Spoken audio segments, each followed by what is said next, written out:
오늘은 죄를 깨닫게 하시는 하나님이라는 제목으로 함께 말씀을 나누겠습니다. 누군가를 용서한다는 것은 참으로 어려운 일입니다. 아까 저희가 함께 기도하지만 사랑하고 용서한다는 것이 인간의 본성과 참 어울리지 않는 그런 요소가 사랑과 용서가 아닐까 생각이 들 정도로 우리 인간의 마음이 굉장히 악한 것들을 보게 됩니다.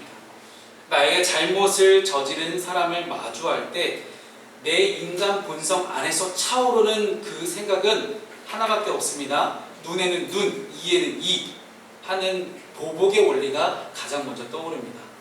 그러나 성경은 만일 내 형제가 죄를 범하거든 경고하고 회개하거든 용서하라 라고 분명히 말하고 있습니다. 그 용서에 대한 한 예화로 유명한 코리텐 붐 여사의 이야기를 들 수 있습니다. 이 코리텐 붐 여사는 주님은 나의 피난처라는 유명한 책을 쓰신 그런 분이기도 합니다. 이 코리텐 붐이라는 분은 2차 대전 중에 쫓기는 유대인들을 숨겨줬다는 이유로 온 가족이 나치 수용소에 갇히게 됩니다. 혹독한 고문 끝에 코리텐 붐을 제외한 모든 가족이 다 죽임을 당했고 그녀만이 구사일생으로 살아남았습니다. 그리고 전쟁이 끝난 후에 그녀는 복음 전도자가 되어서 많은 곳을 다니며 용서하는 복음을 선포하고 다녔습니다. 그녀가 용서의 메시지를 전하는 곳마다 놀라운 변화가 일어나고 수많은 사람들이 예수를 믿고 돌아오기 시작합니다. 그러던 어느 날 독일에서도 그녀를 초청합니다. 수많은 사람들이 몰려왔고 그날 저녁 집회를 마치고 돌아가는 사람들과 악수를 하면서 함께 인사를 나누는 중에 자기의 손을 잡고 있는 노 신사, 한 늙은 신사를 발견하는 그 순간 코리텐 붐 여사는 깜짝 놀랄 수밖에 없었습니다. 왜냐하면 그는 바로 나치 수용소에서 자기 가족을 고문하여 죽게 만들고 자신의 꽃다운 처녀 시절에 옷을 벗기고 때리고 고문하고 온갖 고통과 수모를 주던 바로 그 사람이었기 때문입니다. 그 사람이 아직도 살아서 자신과 악수를 하고 있으니 갑자기 화가 머리끝까지 치밀어 오르기 시작합니다. 그 순간 그녀는 하나님께 이렇게 기도합니다. 하나님, 제가 온 세상 사람들 다 용서할 수 있습니다. 그러나 제가 이 사람만큼은 도저히 용서를 못하겠습니다. 내 가족을 죽인 원수를, 나에게 치욕을 안겨주는 이 원수를 어떻게 내가 용서할 수 있겠습니까? 그랬더니 그때 주님의 음성이 그녀의 마음 가운데 들려오기 시작합니다. 나는 그 사람도 구하기 위해서 십자가를 졌노라. 코리텐 붐 여사는 예수 그리스도의 사랑과 용서의 은총을 힘입고 그 원수까지도 마음으로 용서하고 그를 마음으로 용서하는 그 순간이 자신의 생애에서 가장 즐거운 순간이었다라고 책에서 고백하고 있습니다. 여러분, 그렇습니다. 누군가를 용서한다는 것은 매우 힘든 일입니다. 그러나 이것을 가능하게 하는 사람들이 있습니다. 그들은 바로 예수 그리스도의 사랑과 용서를 경험한 그리스도인입니다. 오늘 본문은 요셉이 자신을 애굽에 팔아넘긴 그 형들을 대면하는 장면입니다. 오늘 본문을 통해서 어떠한 사람이 용서할 수 있고 용서할 때 어떤 일이 일어나는지, 그리고 용서가 가능하게 해지려면 우리는 죄를 깨달아야만 모든 것이 가능하다는 사실을 우리가 잊지 않기를 바랍니다. 첫 번째는 하나님을 경외하는 자가 우리는 용서할 수 있다는 사실을 잊지 않았으면 좋겠습니다. 18절의 말씀을 함께 읽겠습니다. 시작. 사흘 만에 요셉이 그들에게 이르되 나는 하나님을 경외하노니 너희는 이같이 하여 생명을 보존하라. 아멘. 창세기 42장은 극심한 7년의 흉년이 다가왔을 기근의 때를 이야기하고 있습니다. 이때의 기근은 애굽을 넘어서 가나안 온 근동 지방에 다 퍼져 있었고 요셉의 아버지인 야곱이 그의 형제들에게도 이야기를 해서 요셉의 형들 10명을 애굽으로 보냅니다. 이 10명의 형들은 당시 애굽의 총리이자 곡식을 타국에 판매하는 책임을 가졌던 애굽의 총책임자 요셉을 만나게 됩니다. 그러나 요셉은 자신의 형들을 시험해보고자 정탐꾼으로 몰아섭니다. 너네들 애굽으로 몰래 정탐하러 정탐꾼이지 당장 너희들을 죽이겠다 막 이렇게 협박을 한 거예요. 그리고 형제들을 3일간 감옥에 가둡니다. 오늘 본문은 감옥에 갇힌 그 3일째 되는 날 요셉이 형들을 다시 만나는 그 장면입니다. 이때 요셉은 자신을 뭐라고 소개합니까? 나는 하나님을 경외하는 자다라고 이렇게 소개합니다. 그 증거로 한 사람만 인질로 잡혀있고 나머지 9명은 곡식을 가지고 가나안으로 가서 당장의 배고픔을 해결한 뒤에 다시 올 때는 제 막내 동생인 베냐민을 데리고 오라는 명령을 합니다. 사랑하는 여러분, 정체성이라는 것은요, 그 사람의 선택과 결정에 큰 영향을 미칩니다. 어떤 선택을 하는지를 살펴보게 되면 그 사람이 어떤 사람인지 우리는 알 수 있다는 이야기입니다. 요셉이 너네들 정탐꾼이지 하고 이 10명을 그냥 잡아서 가두기만 하는 그런 가혹함을 보이는 대신에 친절함을 보이기 시작하는 선택을 했다는 것, 그 선택은 요셉이 스스로 밝혔듯이 하나님을 경외하는 사람이었기 때문입니다. 지금 그 자리에서만큼은 요셉의 형들이 아닙니다. 요셉을 애굽에 팔아넘긴 그런 형들일 뿐이었습니다. 하나님을 경외하는 사람은 하나님처럼 자비와 긍휼을 베풀 줄 아는 사람이 하나님을 경외하는 사람이다라고 이야기할 수 있습니다. 우리가 돈이나 권력, 명예 그런 것들이 아니라 오직 하나님만을 경외할 때 우리는 가난한 자, 연약한 자, 소외된 자, 억눌린 자들을 돕고 사랑할 수가 있을 것입니다. 사랑하는 성도 여러분, 만약 여러분들이 요셉이라면 어땠을까요? 아름이가 다온이를 팔아넘겼어. 종혁이가 준혁이를 팔아넘기고. 근데 다온이든 준혁이든 이 동생이 애굽의 총리가 돼서 나에게 구걸을 하러 온 언니하고 형을 마주하고 있는 그런 장면이에요. 코리텐 북여사가 자신을 고문하고 죽였던 그 나치당원을 마주했을 때 그 감정은 어땠을까요? 아마 형들을 모두 죽였을지도 모릅니다. 그러나 그는 하나님을 경외할 줄 아는 그런 사람이었습니다. 하나님을 경외하는 사람은 내 생각보다 크신 하나님을 의지하고 용서할 수 있는 그런 사람을 우리가 기억할 수 있기를 바랍니다.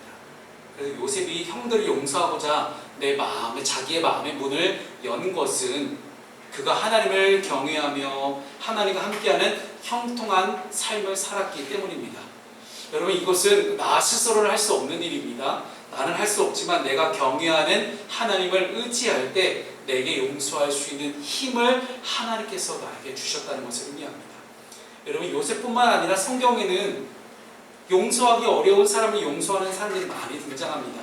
그 중에서도 예수님은 자신을 팔아넘기려는 어떤 유다의 계략을 알고 있었음에도 불구하고 그의 발을 씻겨주시고 그를 사랑하셨습니다. 자신을 부인할 베드로, 자신을 3번씩이나 부인하고 저주까지 하는 그 베드로에 대해서 알고 있었지만 용서하셨고 부활하신 후에도 친히 먼저 찾아가셔서 내 양을 먹이라 라는 사명까지도 부어주십니다.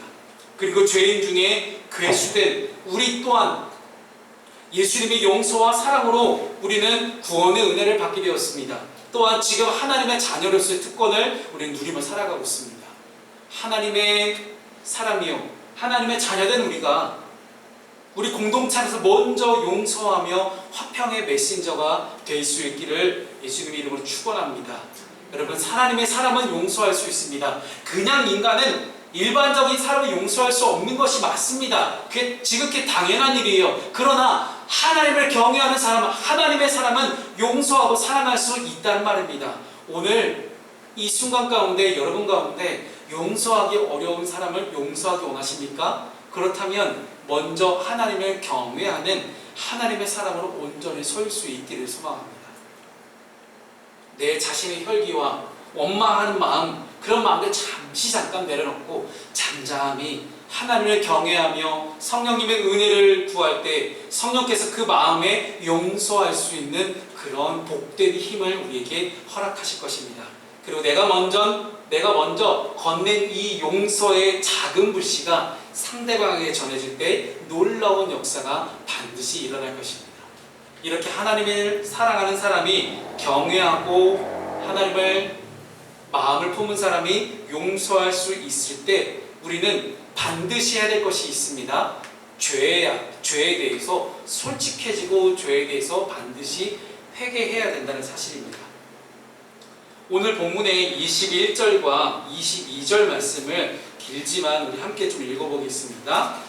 우리 형제의 이야기거든요. 형들의 마음을 대변해주는 21절, 22절 읽습니다. 시작. 그들이 서로 말하되 우리가 아우의 일로 말미암아 범죄하였도다. 그가 우리에게 애걸할 때에 그 마음의 괴로움을 보고도 듣지 아니하였으므로 이 괴로움이 우리에게 임하도다. 르우벤이 그들에게 대답하여 이르되 내가 너희에게 그 아이에 대하여 죄를 짓지 말라고 하지 아니하였더냐. 그래도 너희가 듣지 아니하였느니라. 그러므로 그의 핏값을 치르게 되었도다 하니. 아멘. 아멘. 요셉이 사랑하는 마음이 용서의 문을 열며 위와 같은 제안을 한 이후에 놀라운 일들이 일어나게 돼요. 그 자리에 모였던 형들이 스스로 죄를 뉘우치고 회개하기 시작하는 모습을 보입니다.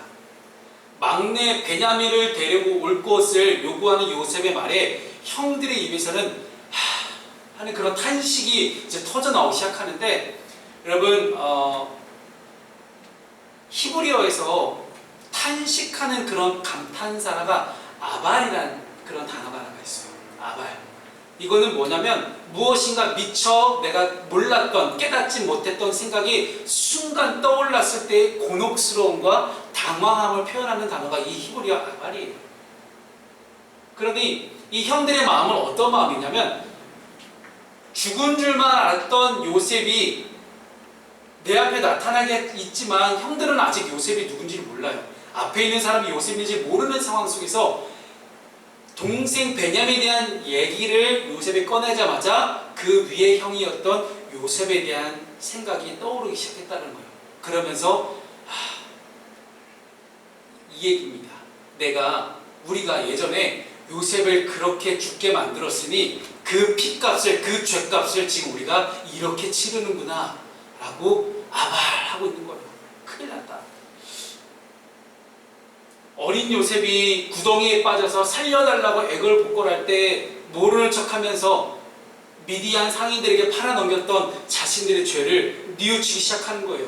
모든 고난과 환난이 죄의 결과로 주어지는 것은 결단코 아닙니다. 여러분 그렇게 오해하시면 안 됩니다. 나한테 뭔가 잘못 안 좋은 일이 생겼어요. 내가 무슨 죄를 졌구나 라고 생각하지 않으셔도 됩니다. 물론 그럴 수도 있어요.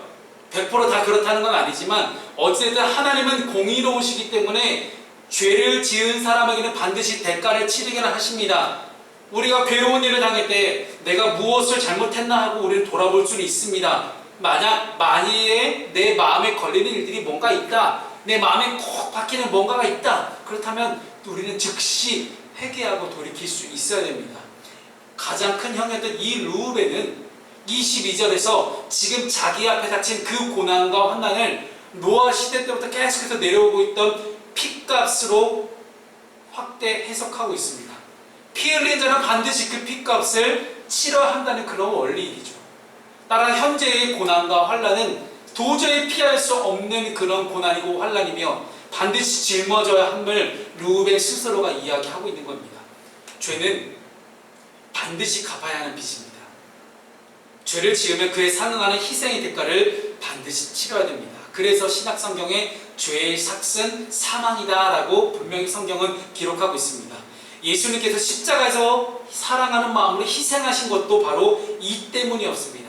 만일 나의 고난이 나의 죄 때문이라는 것이 확실하다면 나에게 지금 이 고난과 환난이 찾아온 것에 대해서, 그 이유에 대해서 하나님 앞에서 솔직하게 스스로를 돌아볼 때 하나님 앞에 부끄러운 나의 죄된 모습이 기억나고 생각나신다면 반드시 그것을 회개할 수 있기를 바랍니다. 반드시 여러분 돌이킬 수 있기를 바랍니다. 회개하고 돌이키는 사람만이 그리스도인이요 또한 성도의 마땅한 자세임을 우리가 잊지 않기를 바랍니다. 그렇게 죄에 대해서 우리는 당당하게 마주할 수 있어야 됩니다.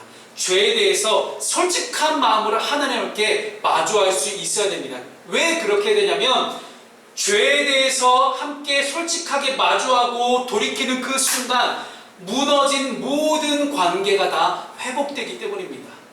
여러분, 신앙의 훈련이라는 것은 관계 훈련이다라고 몇 번을 말씀드립니다. 계속 되풀이해서 말씀드린 것은 신앙은 관계다. 이 절대의 명제와 진리를 여러분 꼭 잊지 않으셨으면 좋겠습니다. 신앙은 관계 훈련입니다. 오늘 본문의 24절과 25절 말씀을 보시면서 왜 관계 회복에 죄를 뉘우치는 것이 중요한지 함께 살펴보겠습니다. 24절, 25절 함께 읽습니다. 시작. 요셉이 그들을 떠나가서 울고 다시 돌아와서 그들과 말하다가 그들 중에서 시므온을 끌어내어 그들의 눈앞에서 결박하고 명하여 국물을 그 그릇에 채우게 하고 각 사람의 돈은 그의 자루에 도로 넣게 하고 또 길 양식을 그들에게 주게 하니 그대로 행하였더라. 아멘. 아멘. 형들이 지금 자기 눈앞에 있는 총리가 요셉인지도 모르고 요셉을 팔아넘겼다는 것에도 지금 죄를 뉘우치고 있습니다. 아말 하면서 어쩌면 좋냐, 야 우리가 잘못했으니까 우리가 지금 벌 받는 거다 하면서 서로 그냥 안타까워 탄식하면서 어쩔 줄 몰라 하고 당감에 빠져있는 그런 모습이에요. 그러자 그 모습을 보고 있는, 그 솔직한 모습을 보고 있자니 요셉이 감정이 북받쳐 올라서 도저히 참을 수가 없는 거예요. 그래서 잠깐 기다리라 하고 뒤에 들어가서 몰래 눈물을 다 쏟아내고 다시 돌아옵니다. 지금 모든 사람들이 보고 있는 자리에서만큼은 애굽의 총리였어요. 그러나 뒤에 들어가서 눈물을 쏟아내고 있는 사람은 17살, 13년 전에 그 요셉, 소년 요셉으로 돌아간 그때의 모습이 아닐까 생각합니다. 그 시절 17살 때 형들로부터 수많은 구박을 받았던 그 소년 요셉으로 돌아가서 그때 받았던 그 아팠던 상처들을 눈물로 다 씻어내는 그런 모습을 우리는 보게 됩니다. 하나님의 신비한 섭리를 통해 형들과 재회한 이후에 그들이 과거 요셉에게 행했던 잘못을 인정하면서 뉘우치는 모습을 보이자마자 마음에 깊숙이 자리 잡고 있었던 13년 동안 응어리졌던 그 모든 마음들이 한순간에 녹아져 내리는 그런 경험을 요셉이 했던 겁니다. 진심 어린 사과와 해소의 눈물은 다친 마음과 상처를 치료해주는 최고의 묘약입니다. 이런 마음의 치유는 상처를 낸 상대를 다시 인정하고 받아들이게 해줍니다. 물론 치유에 상당한 시간이 걸리는 것처럼 상대를 인정하고 받아들이는 것도 솔직히 쉽지는 않고 오랜 시간이 걸립니다. 그러나 일단 내 마음 가운데 치유가 시작되는 그 순간 가운데서는 더 이상 우리는 상처의 지배를 받지 않게 됩니다. 성경이 우리에게 이렇게 말씀합니다. 진리가 너희를 자유케 하리라. 그 마음의 상처 때문에 상처가 나를 계속해서 붙잡고 있었던, 상처가 내 발목에 족쇄를 채우고 그 상처로부터 도저히 벗어나지 못하게끔 나를 붙잡고 있었던 그 모든 응어리졌던 마음으로부터 자유하게 되는 순간이 언제 다가옵니까? 그 상처낸, 나에게 상처를 준 상대를 받아들이고 인정할 때, 그를 용서할 때 우리 비로소 그런 엄청난 순간을 맞이할 수 있다는 이야기입니다. 그리고 그 상처로부터 자유로워지기 시작하면 그때서야 비로소 선한 행동을 할 수 있다는 것입니다.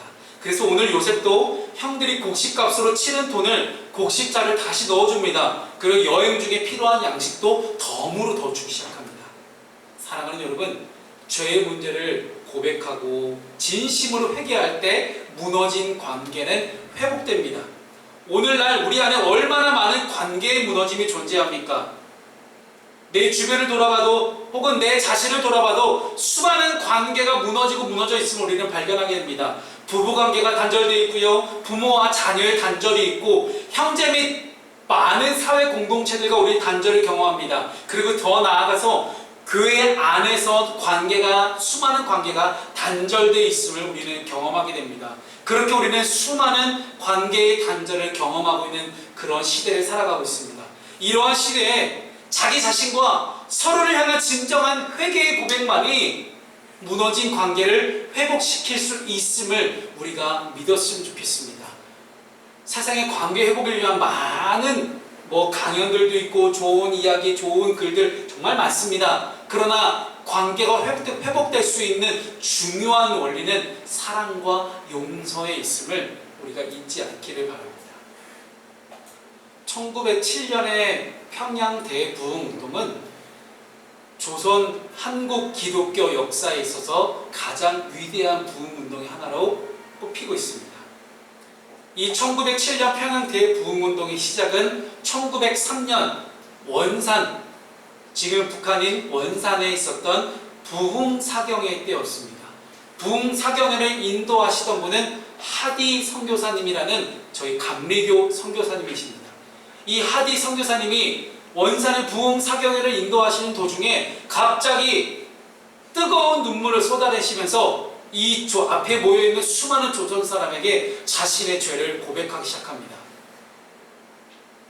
사랑하는 조선 사람들이여, 내가 미안합니다. 처음 조선 땅에 발을 내딛었을 때 당신들에게는 그 어떤 희망도 없었습니다.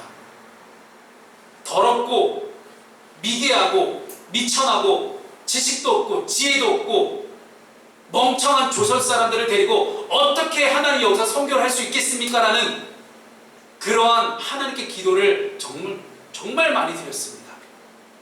그 당신들을 무시하고 당신들을 깎아내렸던 나의 자신을 이 시간 여러분께 고백합니다. 사랑하는 조선 사람들이여, 저를 용서해 주십시오. 영적 지도자였던 이 하디 선교사님의 솔직한 죄의 고백과 용서를 구하는 그 모습에 감동이 되신 많은 분들이 앞에 나와서 자신의 죄를 고백하기 시작합니다. 그때 평양 장대영 교회에 나중에 담임 목사가 되신 길선주 장로님부터 시작해서 수많은 분들이 나와서 자신의 죄를 고백하고 들어갔는데, 그 죄들 중에는 현장에서 당장 너 죽고 나 죽자 하고 원수가 될 만한 그런 일도 정말 많았고요. 어떤 남자가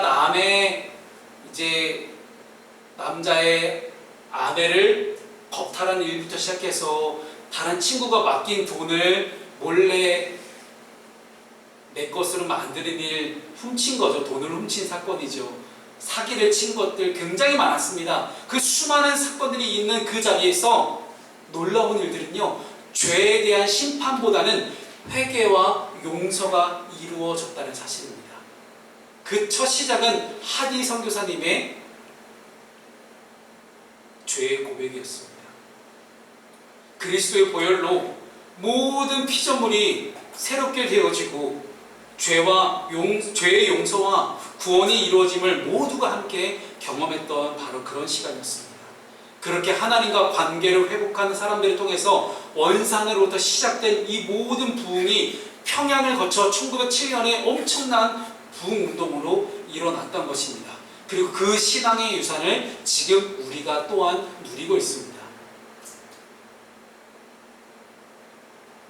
그때의 죄의 고백과 회개가 아니었으면 한국 기독교에 부흥은 없었습니다. 지금 대한민국 교회는 무엇이 필요합니까? 회개가 필요합니다. 오늘은 어버이주일입니다. 제가 오늘 여러분께 소개하고 싶었던 어버이는 이 존 하디 선교사님과 길선주 장로님을 비롯한 우리의 믿음의 어버이들입니다. 지금의 한국의 기독교 교회가 있게 만든 그 수많은 믿음의 어버이들 덕분에 지금의 푸른숲 교회가 그 유산을 누리고 있습니다. 그분들이 뿌렸던 씨앗 때문에 지금 한국 교회가 열매를 거두고 있습니다. 우리 부모님 세대가 뿌렸던 수많은 땀과 노력과 씨앗들을 심으셨던 것들을 지금 젊은 세대들이 많은 풍성한 열매로 누리고 있습니다. 지금 젊은 세대들은 우리 어머니 세대들과 아버지 세대들과 다르게 굉장히 물질적으로 풍요한 시대를 살아갑니다. 우리 부모님 세대까지만 해도 정말 먹고 살기 힘들어서 교회를 가셨던 분들이 굉장히 많았습니다. 먹고 살기 힘든 문제가 하나님으로부터 해결될 수 있을 거라는 분명한 믿음이 있었습니다. 그렇게 붙들고 매달렸고 한국과 한국 교회는 엄청난 성장을 이뤄냈습니다. 저는 이것이 하나님의 놀라운 섭리이자 하나님의 놀라운 축복임을 분명하게 말씀드리고 싶습니다. 이건 분명한 축복입니다. 그러나 그 축복의 산물인 지금 세대에게, 지금 젊은 세대에게 우리가 남겨줘야 될 신앙의 유산은 무엇입니까? 믿음입니다. 회개입니다. 나 중심으로 살아가고자 하는 그런 많은 젊은 세대들에게 우리는 내가 잘못했다 하는 그 분명한 믿음의 고백이 필요합니다. 사랑하는 우리 어버이 세대들에게 다시 한번 간곡히 요청드립니다. 이전에 뿌리셨던 믿음과 눈물의 씨앗의 열매를 심으셨다면 한 번 더 자녀들과 깨어진 관계들이 있다면 자녀들에게 미안하다고 한 번만 더 용기를 내주십시오. 그런 믿음의 고백이 자녀 세대를 다시 한번 이 땅에 믿음의 주역을 세우는 놀라운 단초가 될 거라 생각합니다. 많은 기득권 세력들이 대한민국 가운데서 여전히 자신의 잘못들을 인정하지 않고 있습니다. 아빠 찬스라고 불려지는 많은 일들이 정치권 안에서도 계속해서 벌어지고 있습니다. 그런 아버지 세대들이 잘못된 것들을 바라보면서 젊은 세대들은 계속해서 기준과 신앙이 흔들리는 모습들을 보게 됩니다. 아버지 어머니의 신앙의 모습이 교회 안에서 너무나 훌륭하지만 가정에서는 훌륭하지 않은 그런 비신앙적인 모습을 보면서 자녀들은 교회를 선택하지 않습니다. 지난주에도 한 청년과, 저희 교회 청년은 아니지만 한 청년과 대화를 나누면서 그런 이야기를 나누었습니다. 아버지의 모습 때문에 자기는 교회를 선택하지 않았다. 이 어버이 주일에 우리 자녀들은 분명히 아버지를, 어머니를 공경하고 잘 섬겨야 되는 것이 마땅합니다. 또한 우리 어버이 세대는 자신의 잘못이 있다면 솔직하게 고백하고 이제는 자녀들에게 더 훌륭한 신앙의 모범을 보여야 되는 것이 이 아버지 주일에, 어버이 주일에 우리 모두가 해야 될 일이 아닐까 생각합니다. 사랑하는 여러분, 그렇게 관계 회복으로 하나가 될 수 있는 놀라운 공동체가 우리 푸른숲 교회가 될 수 있기를 소망합니다.